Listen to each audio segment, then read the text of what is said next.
రాజీనామాకు సిద్ధమయ్యారు ఫిరాయింపు ఎమ్మెల్యేలు. త్వరలోనే దానం నాగేందర్, కడియం శ్రీహరి రాజీనామా చేయబోతున్నట్టు తెలుస్తోంది. రాజీనామాకి అన్ని ఏర్పాట్లు చేసుకున్నారు దానం, కడియం. దసరా తర్వాత నిర్ణయాన్ని ప్రకటించే అవకాశం కనబడుతోంది. రాజీనామా లేఖలను స్పీకర్కు అందించనున్నారు నేతలు. బీఆర్ఎస్ టికెట్పై గెలిచి కాంగ్రెస్ చేరినటువంటి ఇద్దరు ఎమ్మెల్యేలు కూడా కాంగ్రెస్ తరఫున ఎంపీగా పోటీ చేశారు దానం నాగేందర్.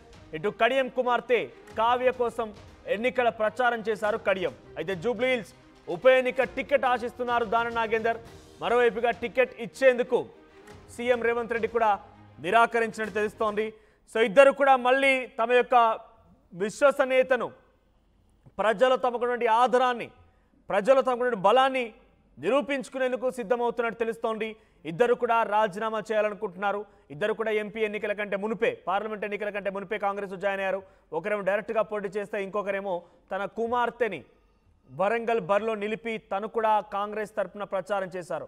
ఈ నేపథ్యంలో బీఆర్ఎస్ పార్టీ నుంచి కేటీఆర్, హరీష్ రావు, ఇతరత్ర నేతలు, కౌశిక్ రెడ్డి కూడా మాట్లాడడాన్ని, అంటే వీళ్ళందరూ సీనియర్ ఎమ్మెల్యేలు కాబట్టి కౌశిక్ రెడ్డి లాంటి మొదటిసారి ఎమ్మెల్యే అయినటువంటి వ్యక్తి కూడా తమ నిందించడాన్ని సహించలేకపోతున్నామనే ఒక భావంలో ఇద్దరు ఎమ్మెల్యేలు వచ్చినట్టు తెలుస్తోంది.